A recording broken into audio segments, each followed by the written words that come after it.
Hello नमस्कार दोस्तों। तो आज हम फिर से बात करेंगे विकास इकोटेक लिमिटेड कंपनी के बारे में। जैसा जानते ही होंगे कि इस कंपनी को बहुत बड़ा अर्थात 200 मिलियन का नया ऑर्डर प्राप्त हुआ है।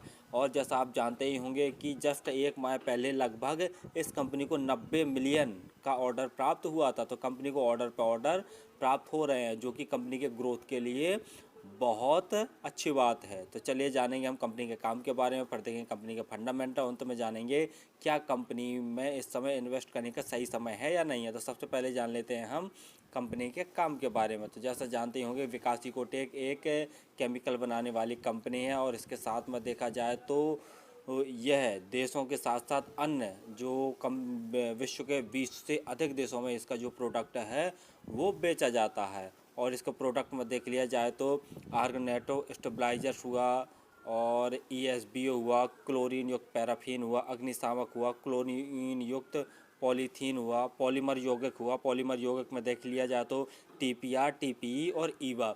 तो जो प्लास्टिक के पाइप्स वगैरह होते हैं और प्लास्टिक पॉलीथीन वगैरह होती हैं, जो कि इन सभी से निर्मित होती हैं। तो काम तो लगभग लगभग समझ में आ ही गया होगा। और साथ साथ में केमिकल सेक्टर में भी काफ़ी देखा जाए तो फैला हुआ इसका डाइवर्सिफाई सेक्टर है। यानी अपने देश के साथ साथ में ये 20 से अधिक देशों में इसका व्यापार फैल। विकास इकोटेक ने एक्सचेंज फाइलिंग में बताया कि कंपनी को स्पेशलिटी कंपाउंड्स के लिए यह नया ऑर्डर मिला है। कंपनी को करीब 200 मिलियन का, जैसा बताई दिया, लगभग 20 करोड़ का ऑर्डर मिला है। पिछले 3 साल में विकास इकोटेक का speciality compounds and chemicals business सालाना देखा जाए तो 30% से ज़्यादा की रफ्तार से बढ़ा है। इसके अलावा कंपनी लगातार अपने कस्टमर बेस को भी बढ़ा रही है। विकास इकोटेक ने संबंधित प्रोडक्ट सेगमेंट में देखा जाए तो electric green tech, Polycab India, DCW, Khadim India, Paragon footwears जैसी कंपनियों को अपने क्लाइंट के रूप में जोड़ा, जो कि कंपनी के लिए बहुत पॉजिटिव पॉइंट वाली बात है।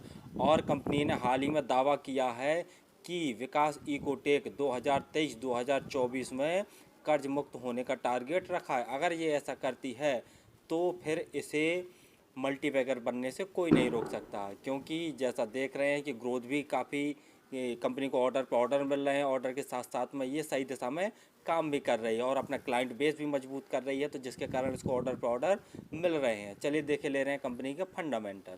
कंपनी का मार्केट कैप देखते हैं तो कंपनी का मार्केट कैप 315 करोड़ का, वहीं देखते हैं स्टॉक का पी 33 है, जबकि इंडस्ट्री का पी देखते हैं तो 39 है। यानी इंडस्ट्री के पी से अभी भी ये शेयर सस्ता चल रहा है। ROC देखते हैं तो 6.81% है, ROE 4.09% है। यानी कुछ खास ROC नहीं है, यानी कंपनी में धीरे धीरे सुधार हो रहा है। कंपनी पर कर्जा देखते हैं तो 61.8 करोड़ का है। वहीं प्लस पॉइंट वाली बात यह है कि कंपनी पर फ्री कैश फ्लो देखते हैं तो 92.3 करोड़ का कंपनी पर फ्री कैश फ्लो, अर्थात जब भी चाहेगी ये अपने कर्जे को चुटकियों में चुका सकती है।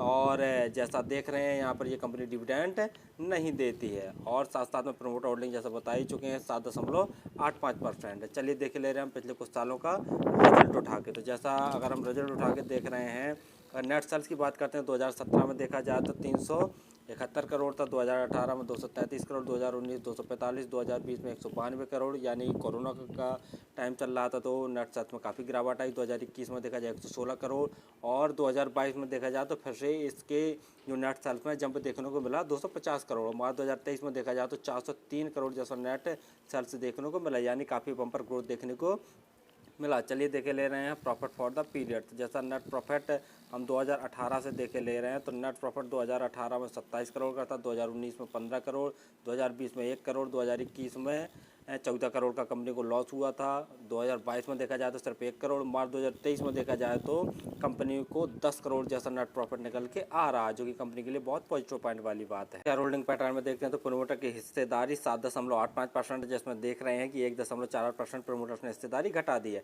FII की हिस्सेदारी देखते हैं तो 0.03 से बढ़कर सीधे 15.18% हो गई है।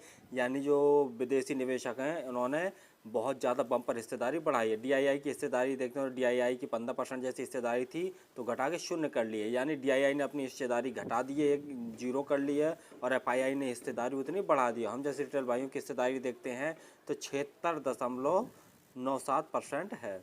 वैसे ही 200 मिलियन ऑर्डर की न्यूज़ आई तो मंडे के दिन इस शेयर ने 10% जैसा उछाल मारा, और आज के दिन ट्यूसडे के दिन देखते हैं तो लगभग 7% जैसा शेयर ने उछाल मार दिया। तो आज के दिन देखते हैं तो 3 रुपये 32 पैसे जैसा भाव शो कर रहा है। और हाई देखते हैं तो लगभग 6 रुपये 80 पैसे के आसपास इस शेयर ने हाई मारा, यानी देखा जाए तो काफ़ी डिस्काउंट में शेयर चल रहा है। फाइनली हमने देखा कि कंपनी का फंडामेंटल तो ठीक ठाक है। अगर पी वाइज भी देखते हैं तो पी वाइज भी काफ़ी सस्ता शेयर चल रहा है और कंपनी के पास इतना रिजर्व रखा हुआ है, कैश है, अगर ये जब भी चाहेगी तो अपने कर्ज को चुटकियों में चुका सकती है, जो कि कंपनी ने कहा भी है कि वित्त वर्ष 2023 तथा 2024 में कर्ज मुक्त होने का प्लान है, तो ये कर सकती है। और साथ साथ में देखा जाए तो कंपनी को ऑर्डर पर ऑर्डर मिल रहे हैं, जैसा अभी बता ही दिया कि कंपनी को 200 मिलियन का ऑर्डर मिला है और पिछले कुछ दिनों पहले ही, मुश्किल से देखा जाए तो एक माह पहले ही कंपनी को 90 मिलियन का नया ऑर्डर मिला था। अगर कंपनी इसी तरीके से सही दिशा में काम करती रही तो इसमें मल्टीबैगर होने से कोई नहीं रोक सकता। बाकी देखा जाए तो कंपनी का फंडामेंटल ठीक ठाक ही है और ऑर्डर पर ऑर्डर मिल रहे हैं और साथ में देखा जाए तो ये क्लाइंट बेस भी अपना बढ़ा रही है, जैसा कि हम पहले ही बता चुके हैं। और जो कि क्लाइंट बेस में देख लिया जाए, जैसे ओलेक्ट्रा ग्रीन टेक हुआ, पॉलीकैब इंडिया हुआ, DCW हुआ, पैरागॉन फुटवियर्स हुआ, तो इन कंपनियों को इसने अपने मेन क्लाइंट के रूप में जोड़ा है, जो कि कंपनी के लिए बहुत पॉजिटिव पॉइंट वाली बात है। और कंपनी ने 2 चीज़ें और चालू की हैं। कंपनी ने जो स्टील पाइप्स है और MDPE पाइप्स बनाना भी शुरू कर दिए और कंपनी ने पिछले महीने गुरुग्राम में कमर्शियल और रेजिडेंशियल प्रोजेक्ट के डेवलपमेंट में भी कदम रखा है, यानी कंपनी आक्रामक तरीके से सही दिशा में काम कर रही है। अगर ये सही दिशा में सक्सेस हो जाता है इसका काम, तो इसको मल्टीबैगर होने से कोई नहीं रोक सकता और बम्पर रिटर्न मिलने वाला है आपको। तो और देखा जाए तो बस नेगेटिव पॉइंट वाली बात यही है कि इसका ROC थोड़ा कमज़ोर और नेट सेल्स भी थोड़ा सा कमज़ोर ही है। और बाकी देखा जाए तो ग्रोथ तो अच्छा है नेट सेल्स में और प्रॉफिट आफ्टर टैक्स में भी काफ़ी अच्छा ग्रोथ निकल के आ रहा है। तो आप चाहें तो इसमें थोड़ा थोड़ा करके इन्वेस्ट कर सकते हैं और फिर भी किसी शेयर में निवेश करें तो आप स्वयं कैनल से जरूर कर लिया करें, उसके बाद ही किसी शेयर में निवेश किया करें।